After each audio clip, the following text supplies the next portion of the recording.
Ho aminareo ny riavana ny fahasoavana. Alahady faharoa amin'ny volana Novambra toy ny isan-taona dia alahady ahatsiarovany fiangonan'i Jesosy Kristy eto Madagasikara ny asantsika eo anivon'ny fitantanana ny fananana. Ny fandaharana amin'ity fampivavahana ity araka izany dia nalaina tao amin'ny fandaharany ombonana natolotry ny Fjkm fitantanana ny fananana eo anivon'ny Fjkm. Miresaka indrindra ny amin'izany ny filazantsara araka ny marika sy ny filazantsara ny Timoty voalohany izay novakiana tamintsika teo. Ny vola sy ny harena. Ny fitantanana amin'izany.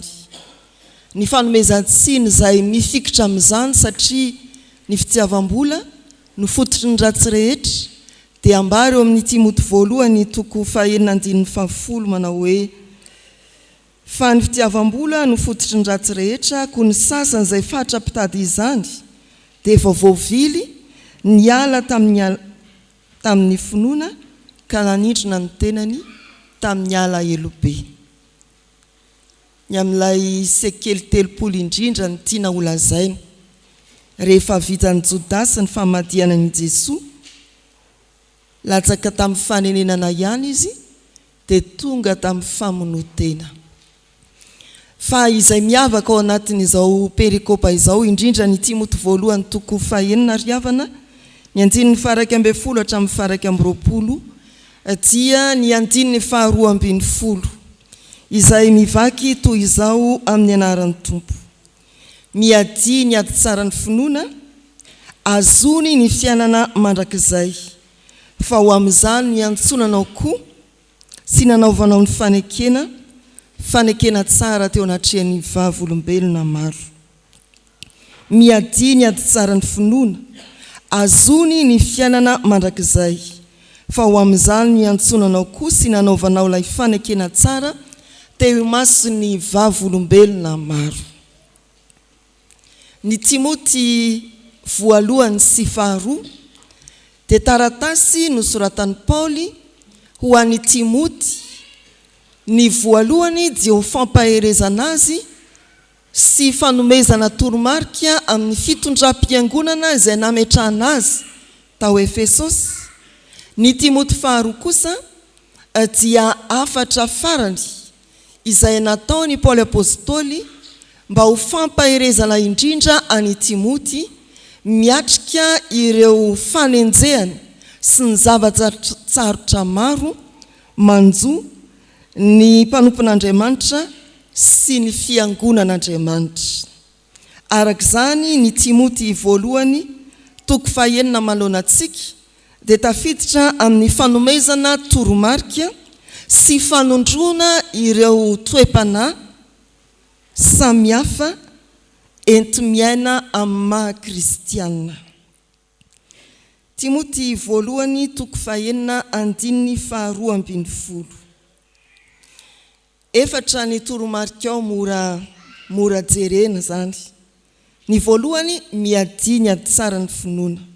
Ny faharoa azony ny fiainana mandrakizay.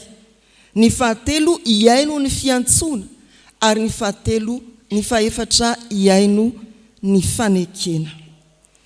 Iaino ny toe-panahy araka an'Andriamanitra ka miadi ny ady tsara ny finoana.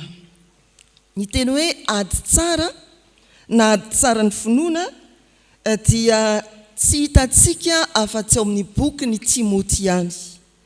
Ao amin'ny Timoty voalohany ny toko 1:12 izay manandrifatsika eto amin'ny toko 4:12 ary ao amin'ny Timoty faharoa toko 4:17 ilay ihany maro tsenjery manao hoe efa niady ny ady tsara ao.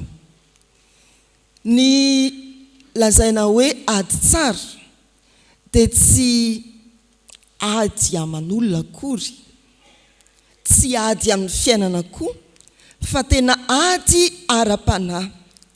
Hiatrehana ny fakam-panahy samihafa, hiatrehana ny fanenjehana mitady ampihembotra, ady hiatrehana ireo zavatra samihafa mitranga ao amin'ny fiainantsika hamotika ny finoantsika, miady tsara ny finoana.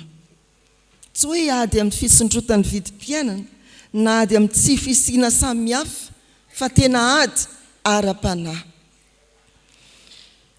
Sika kristiana ry havana dia mety variana miady amin'ny fiainana.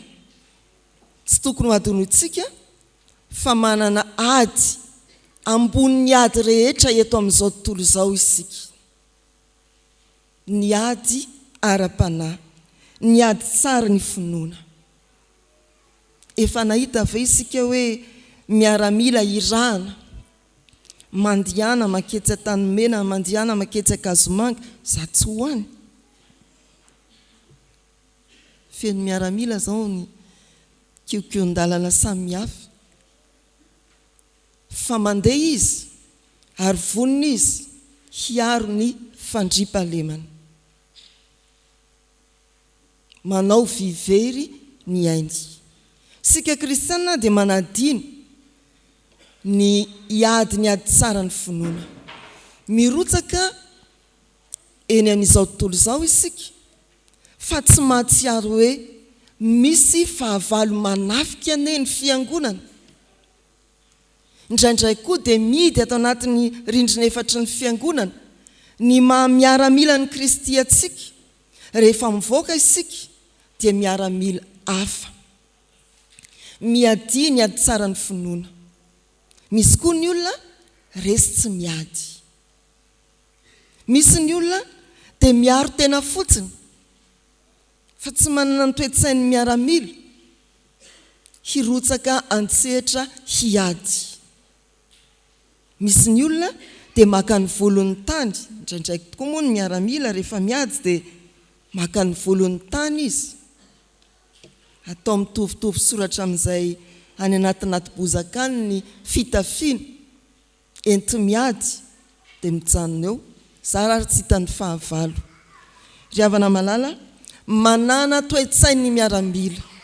Amaha kristianina tsika dia aoka ho tsarotsika fa miaramila n'Andriamanitra isika. Arotsaka eny amin'izao tontolo izao rehefa avy no tefena amin'ny fiangonana tahaka izao, mba hiady ny ady tsara ny finoana. Tafiana toe-panahy ny miaramila isika, miaramila ny Kristy, tsy haningotra ny tenatsika amin'izao fiainana izao. Miady ny ady tsara ny finoana, mba hanana ny toe-tsaina ny miaramila ny Kristy ane isika. Mivonina hiady ary andresy ny fakapanahy samihafa. Mivonina hiady ary andresy ny fahavalo ny filazantsara. Mivonina hiady ary tsy hiaro tena fotsiny ihany, fa tena hanafika ireo mbola tsy manana faharesen-dahatra n'Andriamanitra. Itaona azy ireny handroso amin'ny finoana. Ny faharoa, azony ny fiainana mandrakizay. Ao amin'ny Apokalipsy 7:1-10 dia misy teny haitsika koa manao hoe tano mafy izay anananao, mba tsisy aka ny satroboninahitra.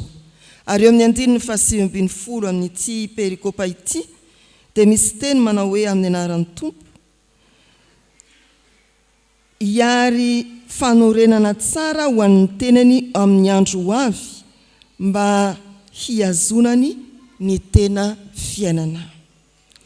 Tsy hiary arena mora aloha, fa hiary fanorenana tsara ho amin'ny andro ho avy, hiazonana ny tena fiainana.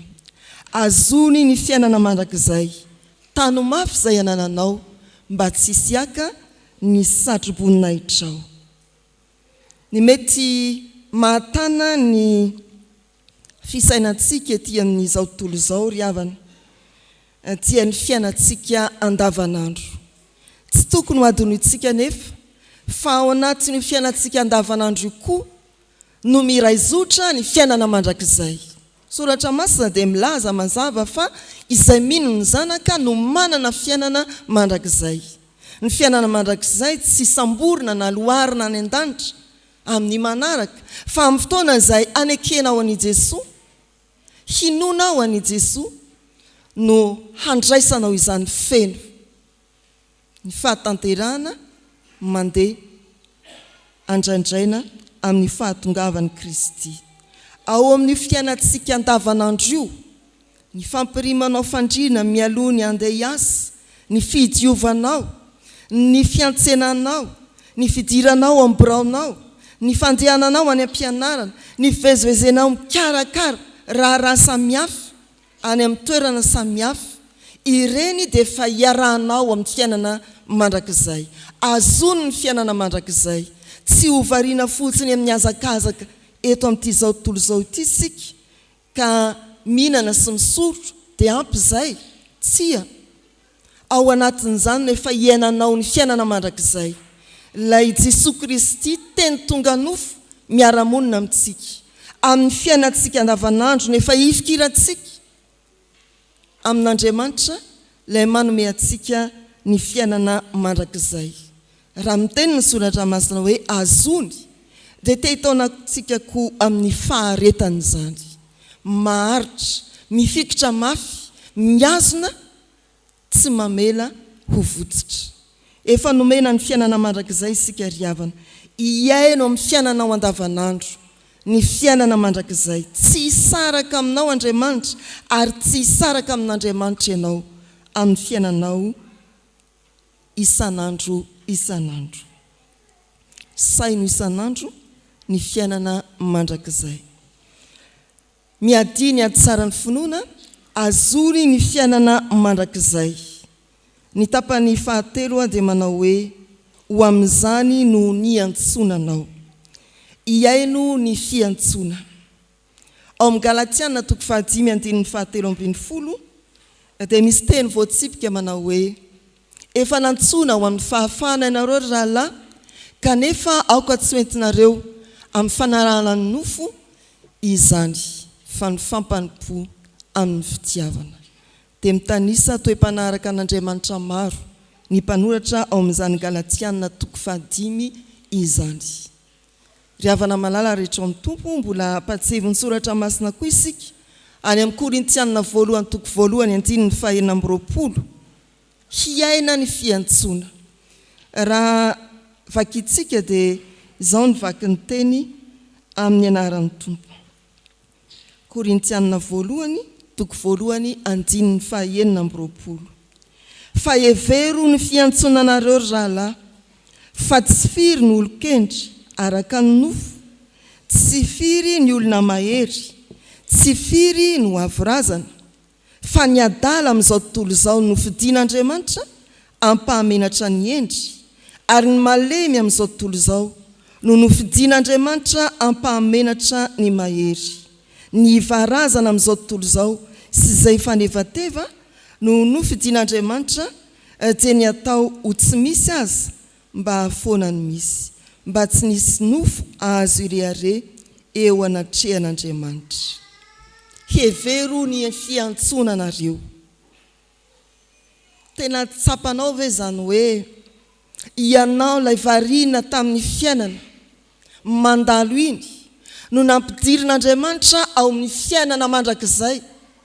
Ianao ilay variana tamin'ny fiainana araka an'izao tontolo izao, heverina ho mahafaly, kanefa mitondra amin'ny fahoriana no nantson'Andriamanitra hiala tamin'izany ka nampidiriny amin'ny fiainana feno fahamasinana. Hevero ny fiantsonantsika. Ry havana malala rehetra amin'ny tompo, ny hoe fiangonana dia midika hoe nantsona avy amin'izao tontolo izao. Tany ivelan'ny tany ianao fa nampidirina tao amin'ny teny fikasan'Andriamanitra. Tany amin'izao tontolo izao ianao fa nampidirina ao amin'ny fanjakan'Andriamanitra. Tany amin'ny fanaranam-po araka ny fahotana ianao fa nampidirina ao amin'ny fiainana feno fahamasinana. Hevero zany. Raha mitadidy ianao hoe ianao ilay mbola nanomboka nianatra, ankehitriny tonga efa tompona andraikitra eo amin'ny toeram-piasanao, mihoatra noho izany ry havana. Ianao ilay tany amin'izao tontolo izao, ankehitriny noho ny fiantson'Andriamanitra dia miaina sy misitraka ny fahamasinana. Ianao ilay tsy nanana fanantenana ny mandrakizay, ankehitriny afaka mivelona isanandro amin'izany atao hoe mandrakizay izany. Ry havana malala, aza miverina intsony fa iaino isan'andro ny maha olombo antso anao, ny maha kristianina anao. Efa nantsona niala tany ianao tany amin'izao tontolo izao, aza miverina intsony iaino ny fiantsona maha kristianina. Ny faefatra amarana anazy dia hitantsika amin'ny tapany farany manao hoe izany no nanaovanao ny fanekena tsara teo masony vavolombelona maro. Iaino ny fanekena. Eo amin'ny andininy 7:20 dia manohy ny filazan'ny mpanoratra manao hoe amin'ny anaran'ny Tompo. Izaho mananatra anao eo anatrehan'Andriamanitra izay mamelona ny zavatra rehetra ary eo anatrehan'i Kristy Jesosy izay nanao ilay fanekena tsara teo anatrehan'i Pontio Pilato. Ao amin'ny Hebreo 7:2 dia milaza ny soratra masina fa Jesosy Kristy no hoany miantoka ny fanekena. Jesosy Kristy no hoany miantoka ny fanekena. Iaino ny fanekena. Tsy tonontonona fotsiny maika ho vita na maika hahavita ny batisa, tsy pilivava ihany amin'ny fanonana ny fanekemponona na ny voalohana na ny faharoa na ny fahatelo na ny fahaefatra, fa tena fiainana ny fanekena. Manomboka ny fanekemponona tonontsika isan'Alahady sy amin'ny fanompoam-pivavahana izay mety anonantsika izany, tonga amin'ny faneken'ny batisa, mandroso amin'ny faneken'ny mpandray ary mivoatra sy mitombo amin'ireo fanekena samihafa ho amin'ny fanompoana. Iaino ny fanekena. Izany dia hitakina amintsika raha tsy tadidy ivereny indray. Inavy ny fanekena efa nataonao ankoatra ny fanekemponona. Tsarovo ireny, azadonony ireny, ary ny fahatsiarovana ireny indrindra no mahatonga anao aiaina ny fanekena. Iaino ny fanekena ry havana. Tsy natao tao fotsiny ireny na hozary toeram-pandangana ny altara, fa ny fanombohana ny fiainan'ny toe-panaraka an'Andriamanitra dia ny fanatanterana ireo voatsipika, voalaza sy voateny nataonao tamin'ny fanekena. Ireo efatra ireo mazava tsara no nitao manotompo antsika tamin'ity anio ity, mba hiainana ny toe-panahy araka an'Andriamanitra, manana toe-tsainy miaramila ny Kristy, vonina hiady sy andresy ireo ady ho an'ny fanjakan'Andriamanitra. Ny faharoa dia azony ny fiainana mandrakizay miaraka aminao isan'andro, amin'ny fiainanao andavanandro izany fiainana mandrakizay izany, fa tsy loharana na mbola andrasana ho tonga. Ny fahatelo, tsarovo fa olombo antson'Andriamanitra isika, aza miemitra intsony iaino ny fiantsonanao. Ary ny fahatelo, iaino ny fanekena. Mba tsy ho nitononona fotsiny izany, fa hakatahaka ny Kristy ilay nanao fanekena tsara teo anatrehan'ny Pontio Pilato isika. Amen.